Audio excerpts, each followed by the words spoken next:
Ladies and gentlemen, tonight you've been listening to part one of a three-part series entitled The Illuminati, produced by Anthony J. Hilder, narrated by Myron Fagan. Now, in order to give you a very clear picture of this satanic plot, I will go back to its beginning, clear back in the middle of the 18th century, and name the men who put that plot into action, and then bring you down to the present, today's status of that plot. However, the vitally important thing for all Americans, all you mothers of the boys who died in Korea and are now dying in Vietnam, to know is that our so-called leaders in Washington, whom we elected to safeguard our nation and our Constitution, are the betrayers, and that behind them are a comparatively small group of men whose sole objective is to enslave the whole world of humanity in their satanic plot of one world government. Now, as a matter of further intelligence, a term used by the FBI, let me clarify the meaning of the expression, "he is a liberal." The enemy, meaning the one world conspirators, have seized upon that word liberal as a cover-up for their activities. It sounds so innocent and so humanitarian to be liberal. Well, make sure that the person who calls himself a liberal or is described as a liberal is not in truth a red. Now then, this satanic plot was launched back in the 1760s when it first came into existence under the name of the Illuminati. This Illuminati was organized by one Adam Weishaupt, born a Jew, who was converted to Catholicism and became a Catholic priest, and then, at the behest of the then newly organized House of Rothschild, defected and organized the Illuminati. Naturally, the Rothschilds financed that operation. And every war since then, beginning with the French Revolution, has been promoted by the Illuminati operating under various names and guises. I say under various names and guises because after the Illuminati was exposed and became too notorious, Weishaupt and his co-conspirators began to operate under various other names. In the United States, immediately after World War I, they set up what they called the Council on Foreign Relations, commonly referred to as the CFR. And this CFR is actually the Illuminati in the United States. And its hierarchy, the masterminds in control of the CFR, to a very great extent, are the descendants of the original Illuminati conspirators.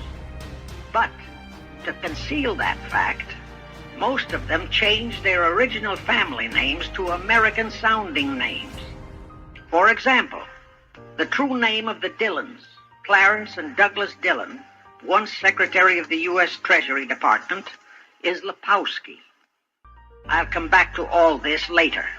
There is a similar establishment of the Illuminati in England, operating under the name of the British Institute of International Affairs. There are similar secret Illuminati organizations in France, Germany, and other nations operating under different names. And all these organizations, including the CFR, continuously set up numerous subsidiary or front organizations that are infiltrated into every phase of the various nations' affairs. But at all times, the operations of these organizations were and are masterminded and controlled by the internationalist bankers, who in turn were and are controlled by the Rothschilds. The details of how they accomplished the setting up of the CFR in the United States, as also in the other nations, are far too voluminous to be described in this dissertation. But you can find it complete in News Bulletin number 122, entitled UN is Spawn of the Illuminati, and News Bulletin number 123, entitled CFR Completely Unmasked as Illuminati. Both are published by the Cinema Educational Guild, Post Office Box 46205, Hollywood, California. You can get them for 50 cents per copy by writing to that address.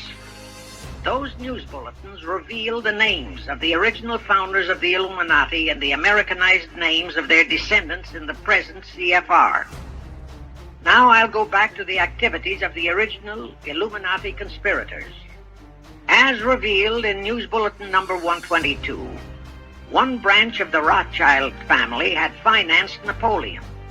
Another branch of the Rothschilds, both branches the real masterminds of the Illuminati, financed Britain, Germany, and the other nations in the Napoleonic Wars.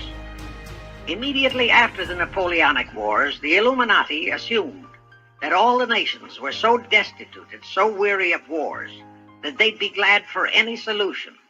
So the Rothschild stooges set up what they called the Congress in Vienna, and at that meeting they tried to create the first League of Nations, their first attempted one world government, on the theory that all the crowned heads of the European governments were so deeply in debt to them that they would, willingly or unwillingly, serve as their stooges. But the Tsar of Russia caught the stench of the plot and completely torpedoed it. The enraged Nathan Rothschild, then the head of that dynasty, vowed that someday he or his descendants would destroy the Tsar and his entire family. And his descendants did accomplish that very threat in 1917. At this point, bear in mind that the Illuminati was not set up to operate on a short-range basis. Normally, a conspirator of any type enters into a conspiracy with the expectation of achieving his objective during his own lifetime. But that was not the case with the Illuminati. True, they hoped to accomplish their objective during their lifetime. But, paraphrasing The Show Must Go On, the Illuminati operates on the very long-range basis. Whether it will take scores of years or even centuries, they have dedicated their descendants to keep the plot boiling until they hope the conspiracy is achieved. Now let's go back to the birth of the Illuminati. Adam Weishaupt was a Jesuit-trained professor of canon law, teaching in Ingolstadt University when he defected from Christianity to embrace the Luciferian conspiracy. It was in 1770 that the professional moneylenders, the then recently organized House of Rothschild, retained him to revise and modernize the age-old protocols of Zionism, which from the outset was designed to give the synagogue of Satan, so named by Jesus Christ, ultimate world domination, so they could impose the Luciferian ideology upon what would remain of the human race after the final social cataclysm by use of satanic despotism. Weishaupt completed his task May 1st, 1776. Now you know why May 1 is the great day with all communist nations to this very day. That was the day, May 1, 1776, that Weishaupt completed his plan and officially organized the Illuminati to put the plan into execution. That plan required the destruction of all existing governments and religions. That objective was to be reached by dividing the masses of people whom he, Weishaupt, termed Goyim, or human cattle, into opposing camps in ever-increasing numbers on political, social, economic, and other issues, the very conditions we have in our country today. The opposing sides were then to be armed and incidents provided which would cause them to fight and weaken themselves and gradually destroy national governments and religious institutions. Again, I say, the very conditions in the world today. And at this point, let me stress a prime feature of the Illuminati plans. When and if their blueprint for world control, the protocols of the Elders of Zion, is discovered and exposed, they would wipe all the Jews off the face of the earth in order to divert suspicions from themselves. If you think this is far-fetched, bear in mind that they permitted Hitler, a liberal socialist himself, who was financed by Krupp, Kennedy, the Warburgs, and the Rothschilds to incinerate 600,000 Jews. Now, just why did the conspirators choose the word Illuminati for their satanic organization? Weishaupt himself said that the word is derived from Lucifer and means holders of the light, using the lie that his objective was to bring about a one-world government to enable those with mental ability to govern the world and prevent all wars in the future. In short, using the word peace on earth as his bait, exactly as that same bait, peace, was used by the 1945 conspirators to foist the United Nations on us. Weishaupt, financed, I repeat, by the Rothschilds, recruited some 2,000 paid followers. These included the most intelligent men in the fields of arts and letters, education, the sciences, finance, and industry. He then established lodges of the Grand Orient, Masonic lodges, to be their secret headquarters. And I again repeat that in all of this, he was acting under orders from the House of Rothschild. The main features of the Weishaupt plan of operation required his Illuminati to do the following things to help them to accomplish their purpose. Number one, use monetary and sex bribery to obtain control of men already in high places in the various levels of all governments and other fields of endeavor. Once influential persons had fallen for the lies, deceits, and temptations of the Illuminati, they were to be held in bondage by application of political and other forms of blackmail, threats of financial ruin, public exposure and physical harm, even death, to themselves and loved members of their families. Do you realize how many present top officials in our federal government in Washington are controlled in just that way by the CFR? Do you realize how many homosexuals in our State Department, the Pentagon, all federal agencies, even in the White House, are controlled that way? Number two, Illuminati on the faculties of colleges and universities were to cultivate students possessing exceptional mental ability, belonging to well-bred families with international leanings, and recommend them for special training in internationalism. Such training was to be provided by granting scholarships to those selected by the Illuminists. That gives you an idea what a Rhodes Scholarship means. It means indoctrination into accepting the idea that only a one-world government can put an end to recurring wars and strife. That's how the United Nations was sold to the American people. One of the most notable Rhodes Scholars we have in our country is Senator William J. Fulbright, sometimes referred to as Half-Bright. His entire voting record spells Illuminati. All such scholars were to be first persuaded and then convinced that men of special talent and brains have the right to rule those less gifted on the ground that the masses don't know what is best for them physically, mentally, and spiritually. In addition to the Rhodes and similar scholarships, today there are 3 special Illuminati schools located in Gordonstown in Scotland, Salem in Germany, and Anavrita in Greece. These 3 are known ones, but there are others that are kept undercover. Prince Philip, the husband of Britain's Queen Elizabeth, was educated at Gordonstown at the instigation of Lord Louis Mountbatten, his uncle, a Rothschild relative who became Britain's admiral of the fleet after World War II ended.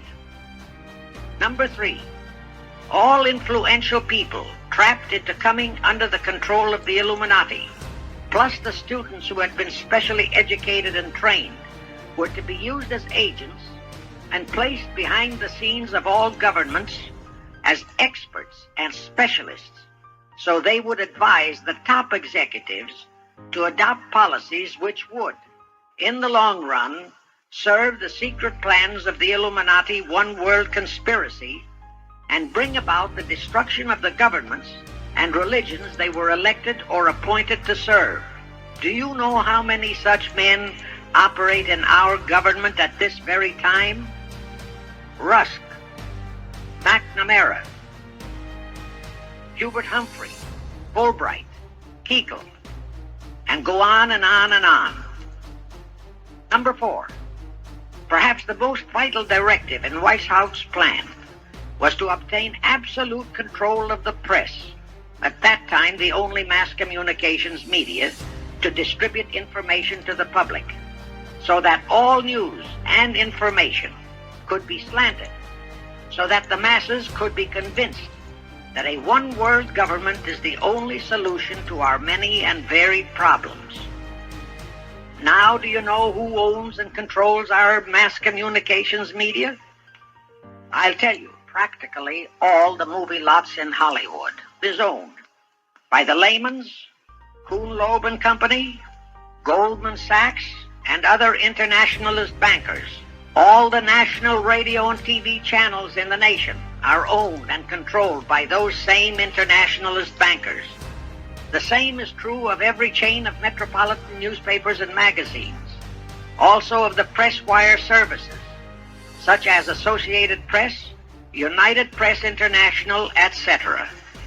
The supposed heads of all those media are merely the fronts for the internationalist bankers, who in turn compose the hierarchy of the CFR, today's Illuminati in America. Now can you understand why the Pentagon's press agent Sylvester so brazenly proclaimed that the government has the right to lie to the people? What he really meant was that our CFR-controlled government had the power to lie to and be believed by the brainwashed American people. And let's again go back to the first days of the Illuminati.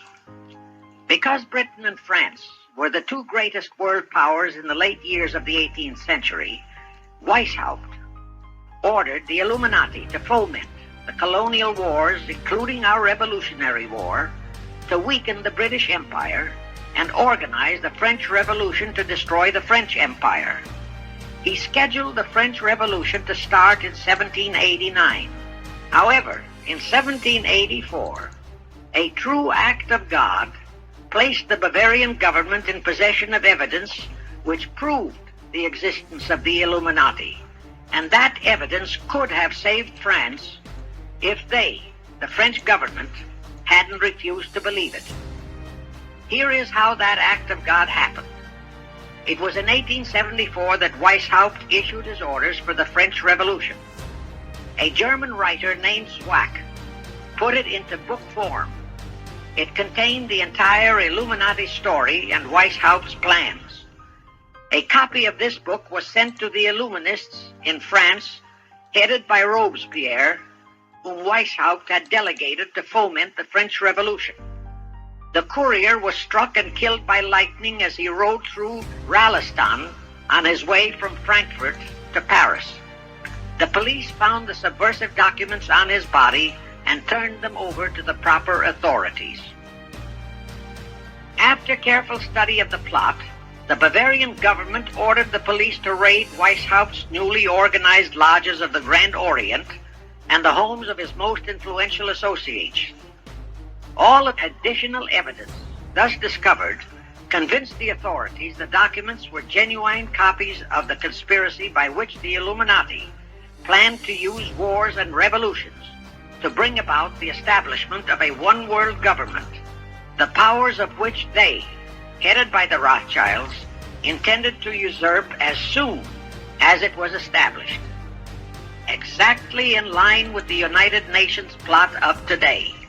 In 1785, the Bavarian government outlawed the Illuminati and closed the lodges of the Grand Orient. In 1786, they published all the details of the conspiracy. The English title of that publication is The Original Writings of the Order and Sect of the Illuminati. Copies of the entire conspiracy were sent to all the heads of church and state in Europe. But the power of the Illuminati which was actually the power of the Rothschilds, was so great that this warning was ignored. Nevertheless, Illuminati became a dirty word, and it went underground. At the same time, Weishaupt ordered Illuminists to infiltrate into the lodges of Blue Masonry and form their own secret societies within all secret societies. Only Masons who proved themselves internationalists and those whose conduct proved they had defected from God were initiated into the Illuminati. Thenceforth, the conspirators donned the cloak of philanthropy and humanitarianism to conceal their revolutionary and subversive activities. In order to infiltrate into Masonic lodges in Britain, Weishaupt invited John Robison over to Europe. Robison was a high-degree Mason in the Scottish Rite. He was a professor of natural philosophy at Edinburgh University and secretary of the Royal Society of Edinburgh.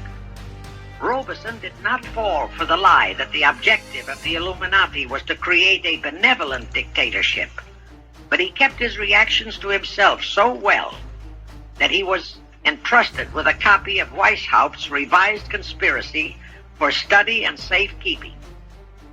Anyway, because the heads of state and church in France were deluded into ignoring the warnings given them, the revolution broke out in 1789 as scheduled by Weishaupt. In order to alert other governments to their danger, in 1798 Robison published a book entitled Proof of a Conspiracy to Destroy All Governments and Religions. But his warnings were ignored, exactly as our American people have been ignoring all warnings about the United Nations and the Council on Foreign Relations, the CFR. Now here is something that will stun and very likely outrage many who hear this.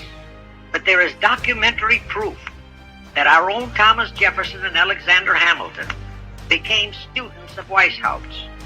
Jefferson was one of Weishaupt's strongest defenders when he was outlawed by his government. And it was Jefferson who infiltrated the Illuminati into the then newly organized lodges of the Scottish Rite in New England. Here is the proof. In 1789, John Robison warned all Masonic leaders in America that the Illuminati had infiltrated into their lodges. And on July 19, 1789, David Papin, president of Harvard University, issued the same warning to the graduating class and lectured them on the influence Illuminism was acquiring on American politics and religion. And to top it off, John Quincy Adams, who had organized the New England Masonic lodges, issued his warnings. He wrote 3 letters to Colonel William L. Stone, a top Mason, in which he exposed how Jefferson was using Masonic lodges for subversive, Illuministic purposes. Those 3 letters are at this very time in Rittenberg Square Library in Philadelphia. In short, Jefferson, founder of the Democratic Party, was a member of the Illuminati, which at least partly accounts for the condition of the party at this time. And through infiltrations of the Republican Party, we have exactly nothing of loyal Americanism today. That disastrous rebuff at the Congress at Vienna, created by the Tsar of Russia, did not by any means destroy the Illuminati conspiracy. It merely forced them to adopt a new strategy. Realizing that the one world idea was, for the moment, killed, the Rothschilds decided that to keep the plot alive, they'd have to do it by heightening their control of the money systems of the European nations. Earlier, by a ruse, the outcome of the Battle of Waterloo had been falsified. Rothschild had spread a story that Napoleon had won that battle. That had precipitated a terrific panic on the stock market in England. All stocks had plummeted down to practically zero, and Nathan Rothschild bought all the stocks for virtually a penny on its dollar values. That gave him complete control of the economy of Britain and virtually of all Europe. So immediately after that Congress in Vienna had boomeranged, Rothschild forced Britain to set up a new Bank of England, which he absolutely controlled. Exactly as later, through Jacob Schiff, he engineered our own Federal Reserve Act, which gave the House of Rothschild a secret control of the economy in the United States. But now for a moment, let's dwell on the activities of the Illuminati in the United States. In 1826, one Captain William Morgan decided it was his duty to inform all Masons and the general public what the full truth was regarding the Illuminati, their secret plans and intended objectives. Also reveal the identities of the masterminds of the conspiracy. The Illuminati promptly tried Morgan in absentia and convicted him of treason. They ordered one Richard Howard, an English Illuminist, to carry out their sentence of execution as a traitor. Morgan was warned and he tried to escape to Canada, but Howard caught up with him near the border, near the Niagara Gorge to be exact, where he murdered him.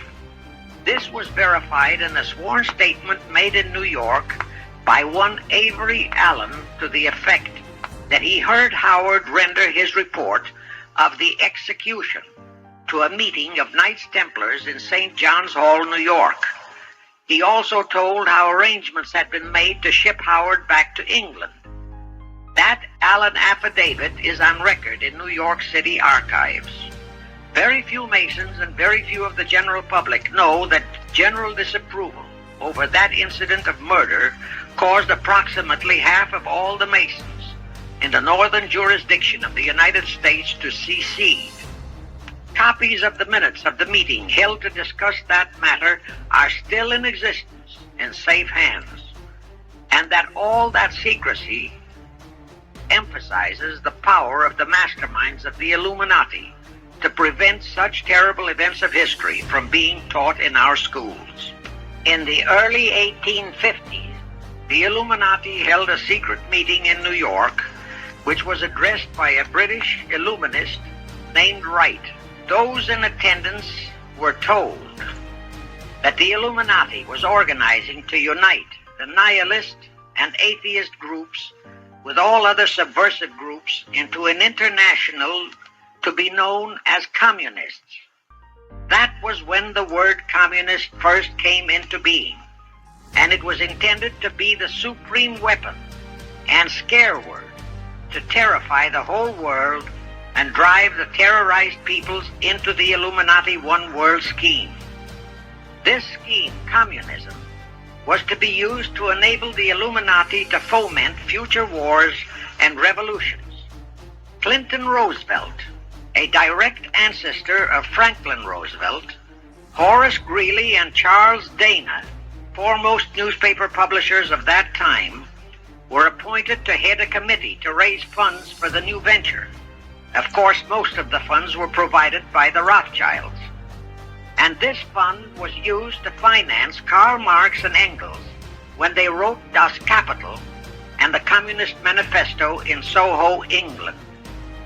And this clearly reveals that communism is not a so-called ideology, but a secret weapon, a bogeyman word to serve the purpose of the Illuminati. Weishaupt died in 1830, but prior to his death he prepared a revised version of the age-old conspiracy, the Illuminati, which under various aliases was to organize, finance, direct, and control all international organizations and groups by working their agents into executive positions at the top.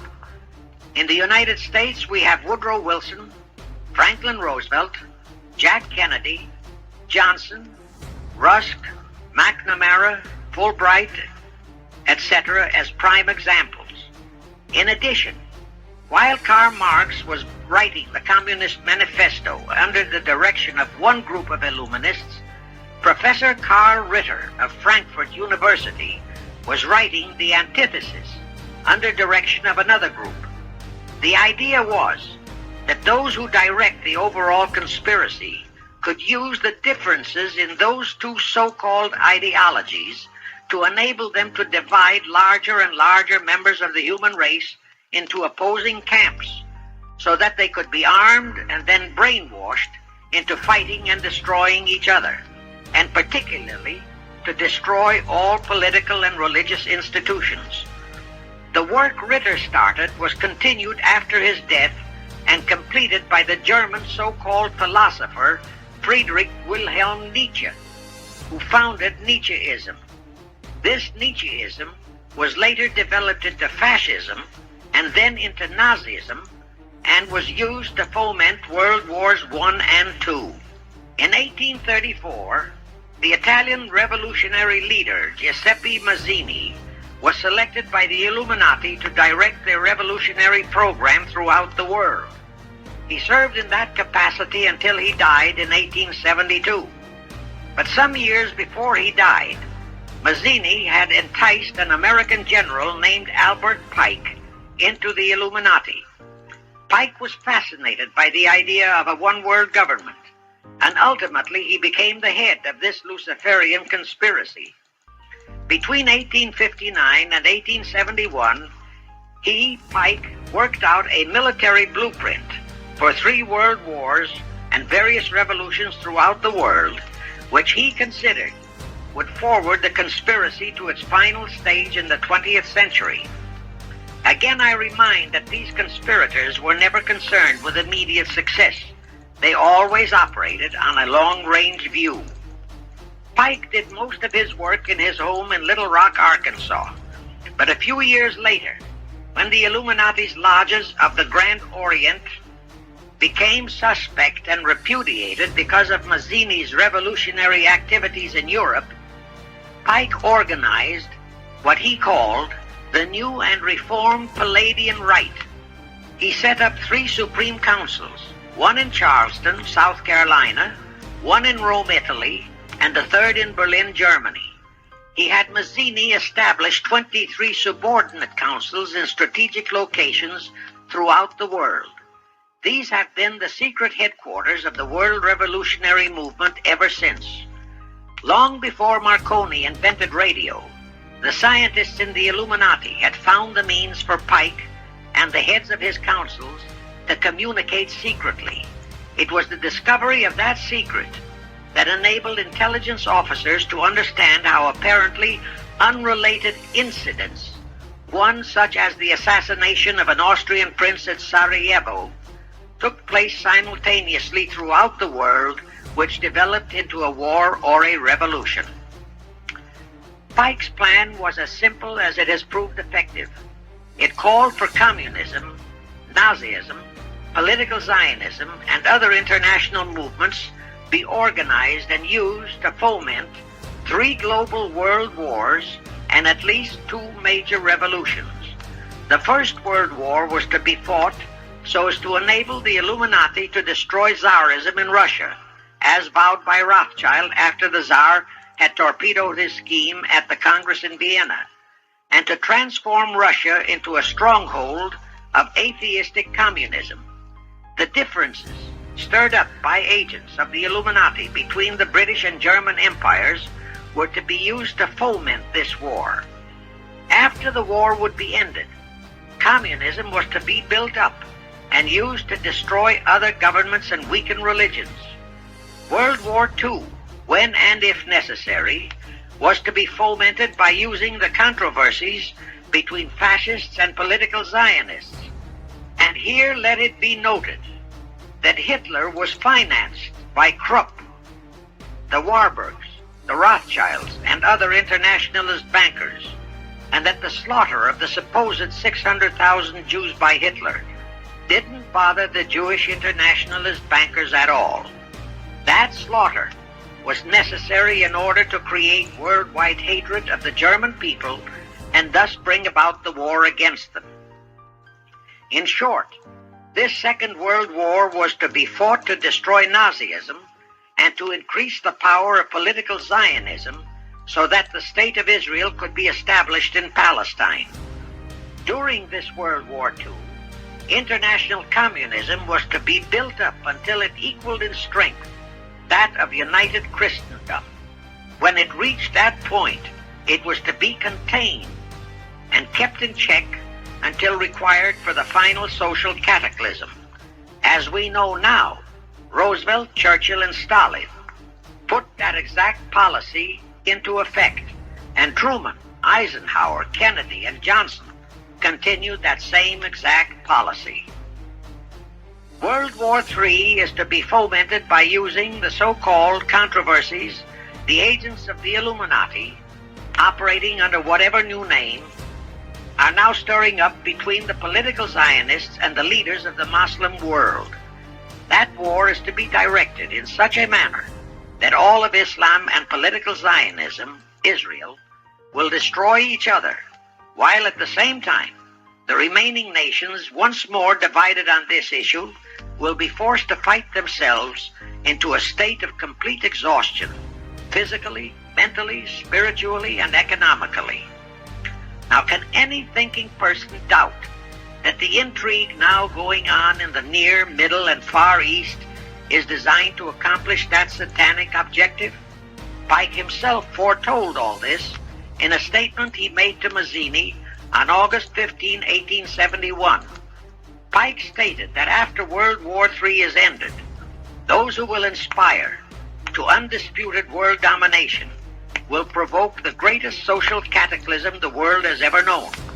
Quoting his own words, taken from the letter he wrote to Mazzini, and which letter is now catalogued in the British Museum in London, England, he said, "We shall unleash the nihilists and the atheists, and we shall provoke a great social cataclysm which in all its horror will show clearly to all nations the effect of absolute atheism, the origin of savagery and of most bloody turmoil. Then everywhere, the people forced to defend themselves against the world minority of revolutionaries will exterminate those destroyers of civilization, and the multitudes disillusioned with Christianity, whose deistic spirits will be from that moment on without direction and leadership, and anxious for an ideal but without knowledge where to send its adoration, will receive the true light through the universal manifestation of the pure doctrine of Lucifer, brought finally out into public view, a manifestation which will result from a general reactionary movement which will follow the destruction of Christianity and atheism, both conquered and exterminated at the same time." When Mazzini died in 1872, Pike made another Italian revolutionary leader named Adrian Lemmy his successor. Lemmy, in turn, was succeeded by Lenin and Trotsky, then by Stalin. The revolutionary activities of all those men were financed by British, French, German, and American international bankers, all of them dominated by the House of Rothschild.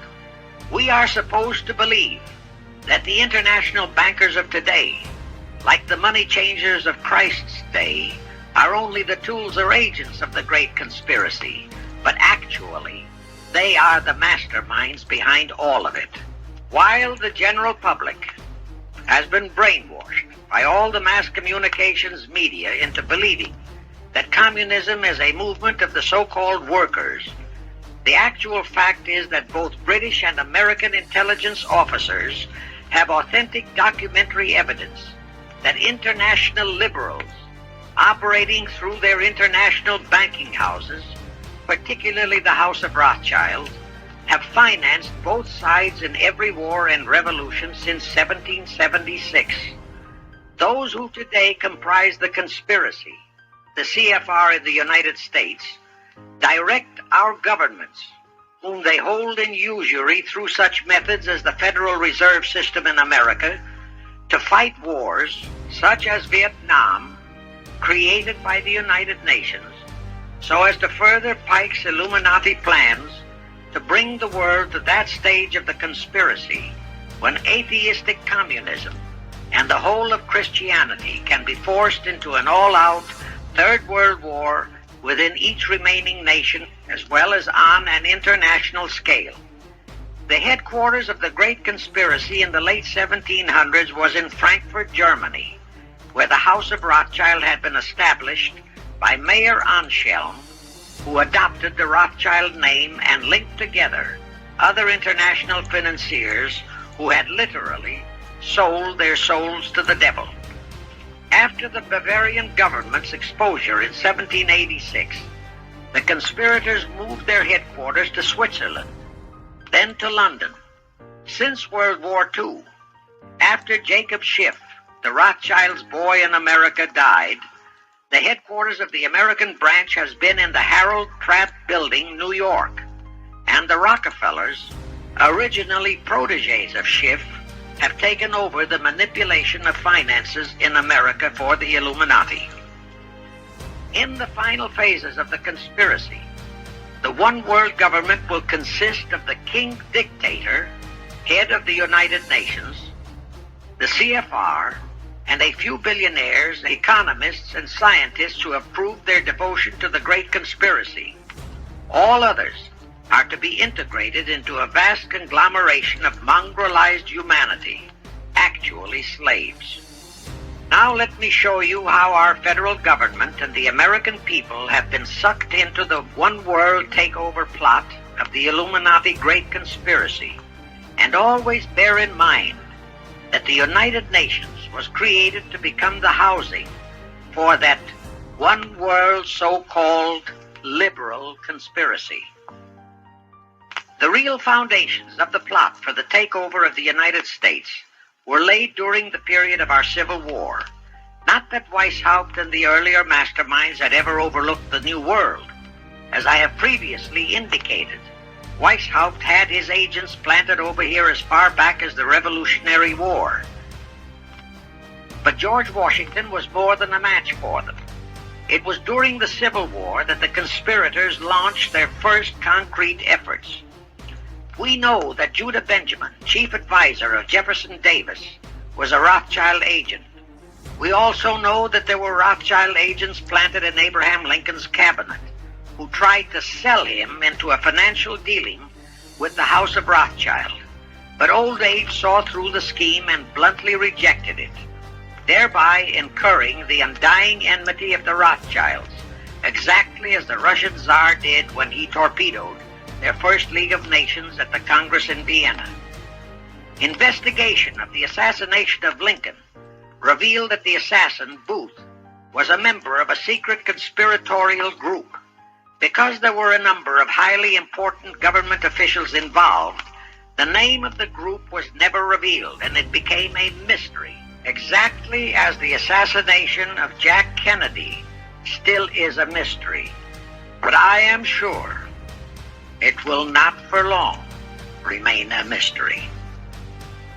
Anyway, the ending of the Civil War destroyed, temporarily, all chances of the House of Rothschild to get a clutch on our money system, such as they had acquired in Britain and other nations in Europe. I say temporarily because the Rothschilds and the masterminds of the conspiracy never quit. So they had to start from scratch, but they lost no time in getting started. Shortly after the Civil War, a young immigrant who called himself Jacob H. Schiff arrived in New York. Jacob was a young man with a mission for the House of Rothschild. Jacob was the son of a rabbi, born in one of Rothschild's houses in Frankfurt, Germany. I won't go deeply into his background. The important point is that Rothschild recognized in him not only a potential money wizard, but more important, he also saw the latent Machiavellian qualities in Jacob that could, as it did, make him an invaluable functionary in the great one-world conspiracy. After a comparatively brief training period in the Rothschilds' London bank, Jacob left for America with instructions to buy into a banking house, which was to be the springboard to acquire control of the money system of the United States. Actually, Jacob came here to carry out 4 specific assignments. Number 1, and most important, was to acquire control of America's money system.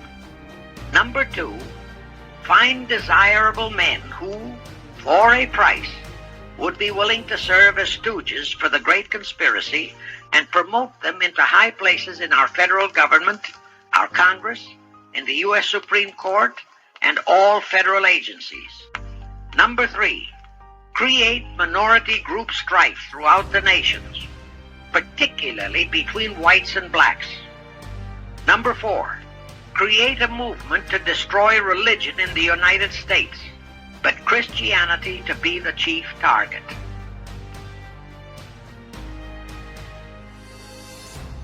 Because after the Illuminati was exposed and became too notorious, Weishaupt and his co-conspirators began to operate under various other names. You were both in Skull and Bones, the secret society. It's so secret we can't talk about it. What does that mean for America? The conspiracy theorists are going to go They wild. are. I don't know. I haven't seen the web. Across America and around the world, you're listening once again to the Hour of the Time. I'm your host, William Cooper. Is there a group of men and women out there who are secretly controlling our finances, our media, communications, and every aspect of our lives?